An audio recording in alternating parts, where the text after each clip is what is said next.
En este módulo vamos a dar inicio con las medidas de resumen de dispersión. Pongamos este ejemplo.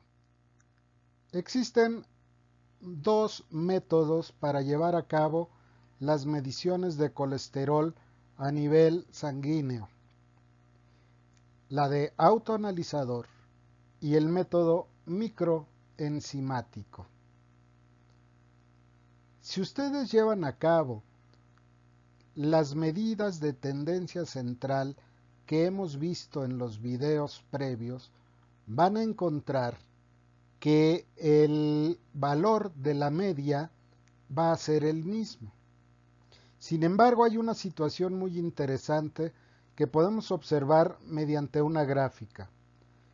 Con la gráfica tenemos los mismos valores que acabamos de describir, pero adicionalmente encontramos varias cosas. Lo que ya mencionábamos, esta línea, la línea azul punteada, corresponde al lugar donde se encuentra la media, y la media va a ser igual tanto para los datos del autoanalizador como el método microenzimático. Lo que nos llama la atención en el método del autoanalizador es que tiende a alejarse más de ese valor de la media.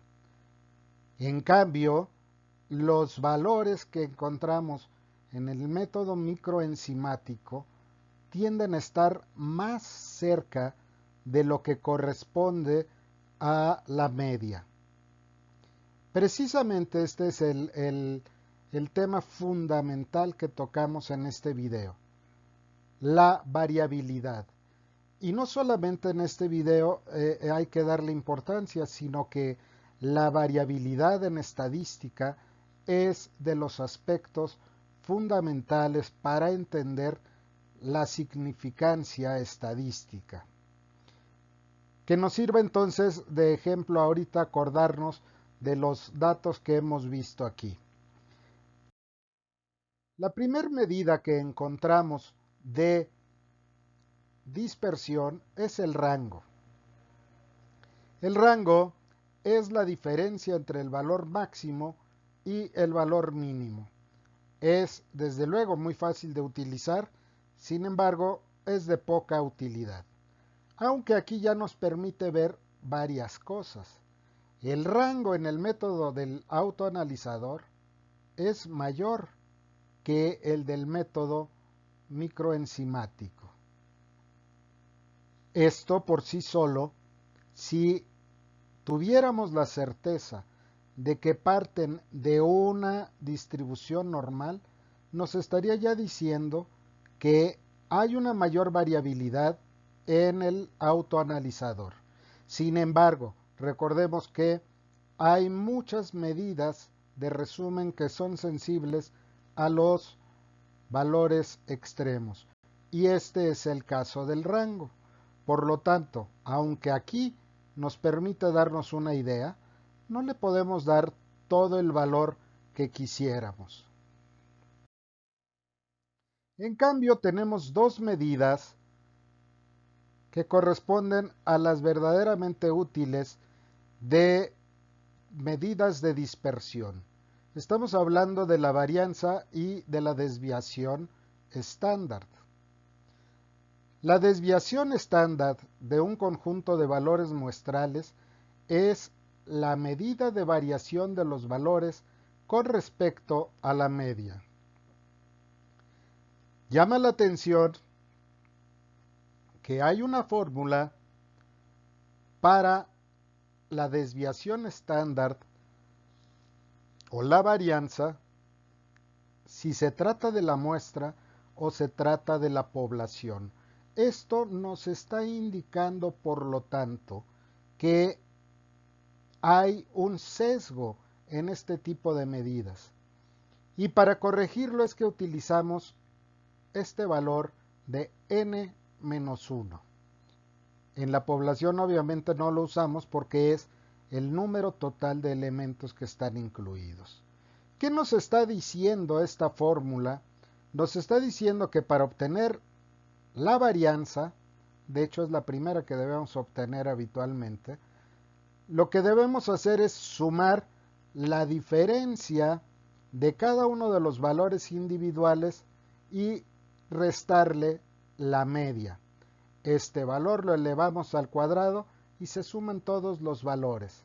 Después, el tamaño de la muestra, le restamos 1 y obtendremos el valor de la varianza.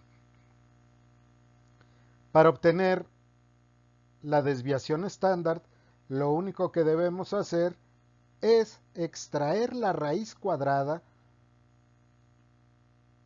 de la varianza. Por lo tanto, veamos aquí que en la varianza estamos utilizando las unidades al cuadrado. Si estamos hablando de miligramos, la varianza se va a expresar en miligramos al cuadrado. En cambio, cuando sacamos la desviación estándar, las unidades regresan a su valor normal.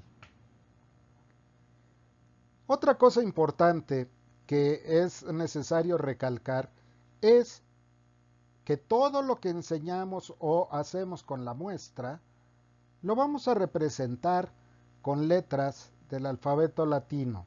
En este caso, la desviación estándar la denominamos como S, S minúscula. Y la desviación estándar poblacional por sigma minúscula. La desviación estándar en algunos libros también la van a encontrar como DE. Desviación estándar. Es exactamente lo mismo. Hagamos un ejercicio con los datos del colesterol por los dos métodos presentados. ¿Cuál es la varianza y la desviación estándar para el autoanalizador y el método microenzimático del colesterol? Habíamos mencionado que en ambas tenemos una media igual de 200. Sin embargo, cuando obtenemos la varianza, encontramos que el valor es de 340 en el autoanalizador y en el método microenzimático la varianza es de 39.5 miligramos al cuadrado por decilitro. La desviación estándar de el método autoanalizador es 18.4 contra 6.3 del método microenzimático. Esto es lo importante. Aquí nos está dando una señal para decidir qué método utilizar, cuál será mejor. En este caso, nos inclinaríamos a suponer que el método microenzimático es superior al autoanalizador. ¿Por qué? Porque tiene menos variabilidad en sus mediciones. Por lo tanto, si a mí me pidieran simplemente dar una opinión al respecto, yo opinaría que el método mejor será el método microenzimático. Sin embargo, habrá que tomar otros factores en consideración, el costo, la dificultad para llevar a cabo esa prueba y la capacidad de los técnicos para realizarla. Pero hablando desde el punto de vista estrictamente estadístico, el método microenzimático tiene menor variabilidad, por lo cual sería el de elección. Hay una regla práctica que podemos utilizar cuando el conjunto de datos que estamos analizando sigue una distribución normal. Si dividimos el rango entre 4, nos da un valor cercano a la desviación estándar. Sin embargo, esto única y exclusivamente aplica para distribuciones normales. La desviación estándar tiene algunas propiedades que debemos de destacar. La desviación estándar es una medida de variación de todos los valores con respecto a la media. El valor de la desviación estándar S siempre será positivo. Nunca vamos a encontrar un valor de desviación estándar que sea negativo. Y va a ser igual a 0 cuando todos los valores de los datos corresponden al mismo número. Mientras más grandes sean los valores de S, implica que hay una mayor cantidad de variación. El valor de la desviación estándar puede aumentar de manera drástica con la inclusión de uno o más valores extremos. Recordemos que estos valores extremos o atípicos son valores de datos que se encuentran muy alejados de los demás. Las unidades de la desviación estándar son las mismas que de los datos originales, a diferencia de lo que comentábamos de la varianza. Existe otra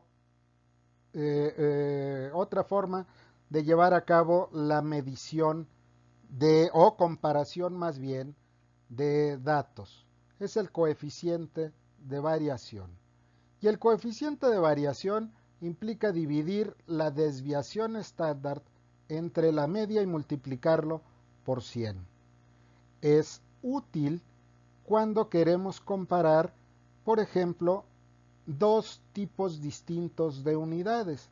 Imaginemos que queremos comparar el colesterol que estamos viendo en miligramos por decilitro y queremos hacer una comparación con la medición de la presión arterial sistólica que está en milímetros de mercurio.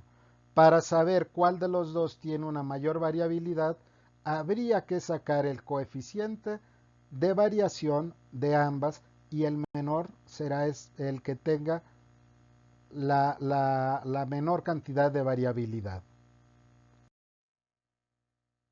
Hasta aquí vamos a dejar este video. En el próximo vamos a continuar con las medidas de posición. Hasta el próximo.